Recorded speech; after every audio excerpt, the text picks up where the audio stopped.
20 ups. Danielle, it's Tuesday. Yes, and I have lots to say, so we'll start. Lots of people had lots of things to say about playlists and iTunes and everything, so I thought I would kind of give you a brief tour of my iTunes and the playlists and the insanity of my OCDness going into effect. But before we do that, I will address each of you about various other things.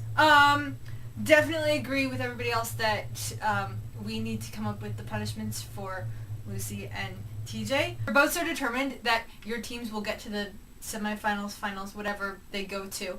Why not bank on that as well? And therefore, if they don't even get to the point of meeting each other, it's whoever gets farthest and the other one gets punished. Or whoever actually makes it into finals, semifinals, whatever. Lucy, apparently I make scrambled eggs raw here visiting.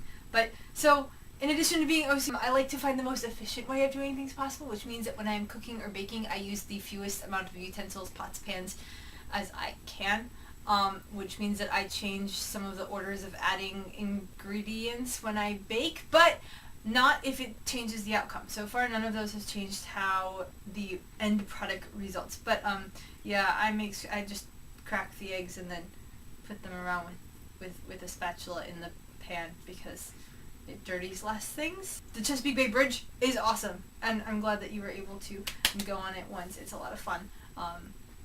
I went on it last summer over my road trip. I made a point of coming back down the East Coast so that I would go over that bridge because why not? It's fun, and generally I'm not in that section of the States to be able to take it. James,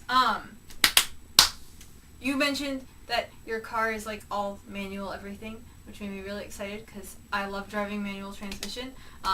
Also have this kind of aversion to technology. I tend to feel that all technology is out to get me because I'm good with it. I know what I'm doing, but it just always makes things complicated. TJ, I liked your idea about viewing, like when you read a book that was a movie, thinking about it as a behind the scenes aspect, because I'm always very fascinated by behind the scenes things on movies and television shows. So I feel like that, of the things that people have suggested, that actually might be the easiest for me to transfer into actually put into practice. You were talking about music and how little you have, and it made me really want to make you a mix CD because that's what I want to do when I hear people who don't have lots of music. I want to share my wealth of music with them. So yeah, that might have to happen at some point. So you're talking about Fenway Park, and you had your picture of Fenway Park, which is nice, and I've noticed lots of Boston and Red Sox and everything. And I have been to Fenway Park. I have not been inside Fenway Park, but I did stop in Boston last summer on my road trip and was wandering around and walked around Fenway Park. And I felt like a traitor being there because I have to have a team. I'm a Yankees fan.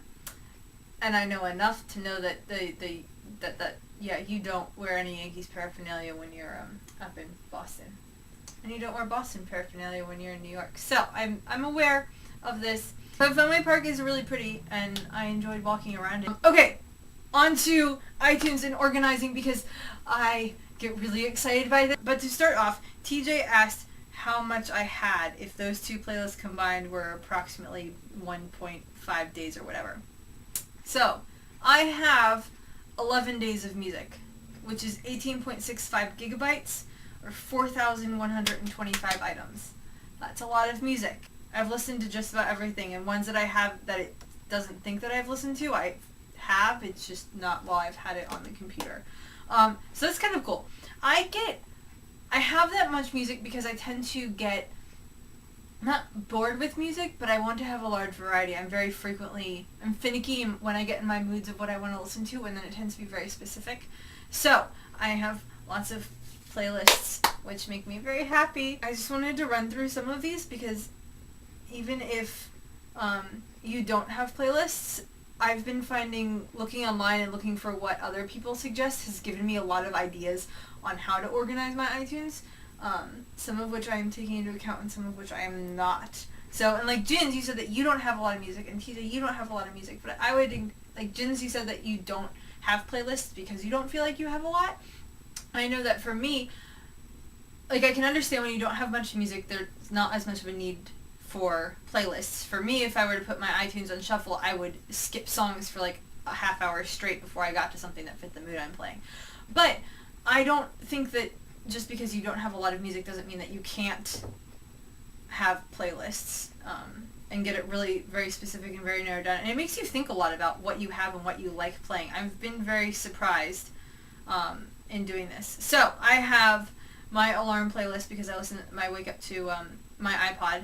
So it's got Lord of the Rings soundtrack, Ever After soundtrack, and a couple of other things. I keep one that when I'm making a CD for people, I just pull it over into this one, so I call it my burn list. Driving, we talked about every day, consists of songs that I could listen to every day and not get sick of. I don't listen to that playlist very often, but it's there. General music, which is pretty much my entire iTunes library except for classical and Christmas, I think. Jazz may or may not be in there, I can't remember.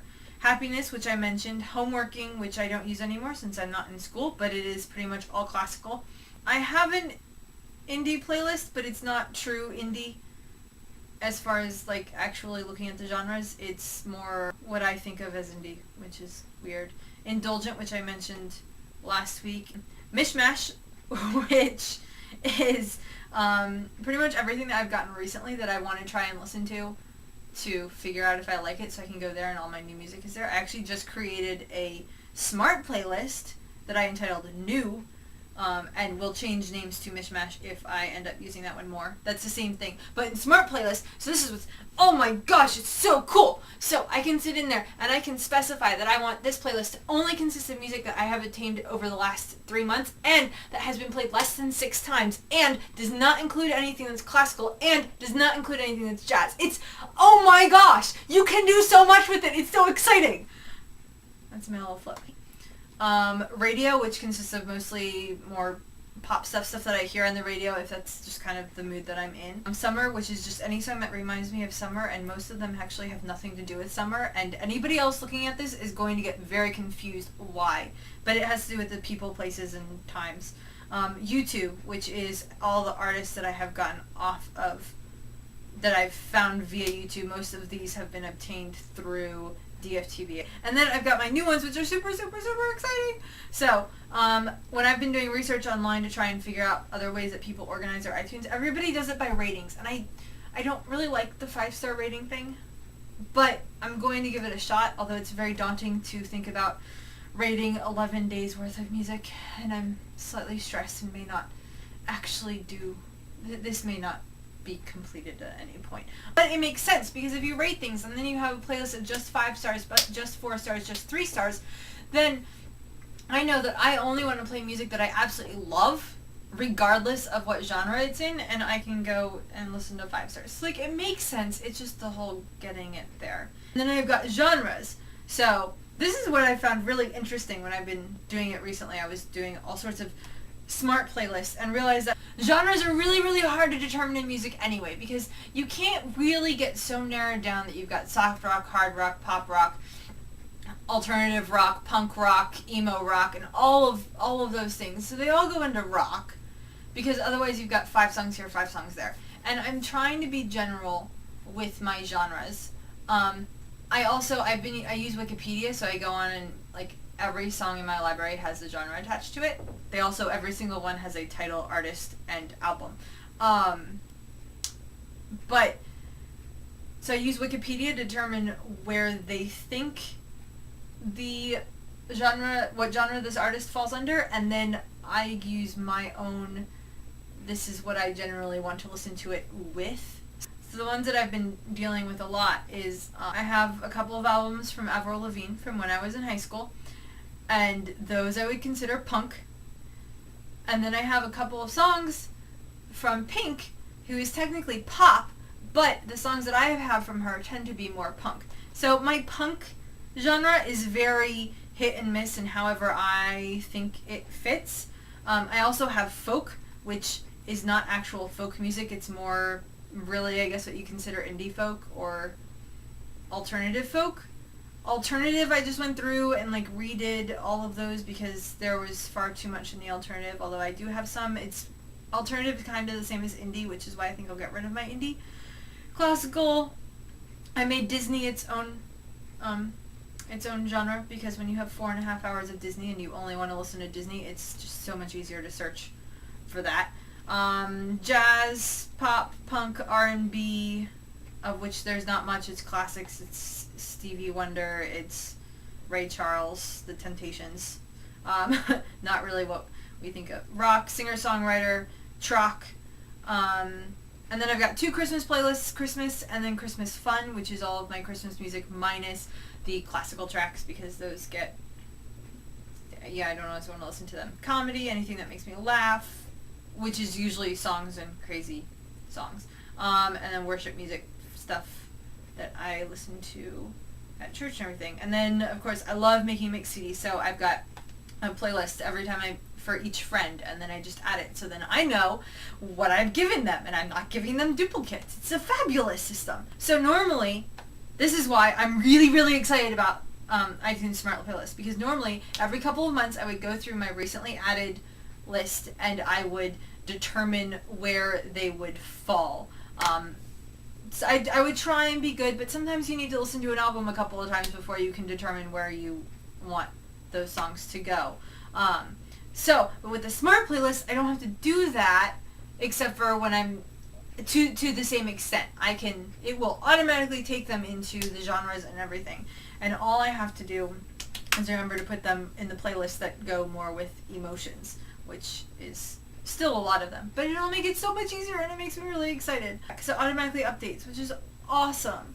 I have a lot of playlists and I just shuffle through them generally, but I've been trying a lot more recently to actually listen to full albums, because the artist put a lot of time and effort into that album and putting it in the order that they did.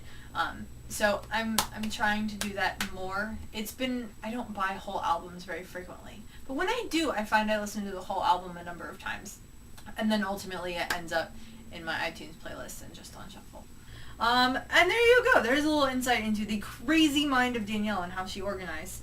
I look forward to hearing what you all have to say about my craziness, or how you organize your iTunes, or do you not?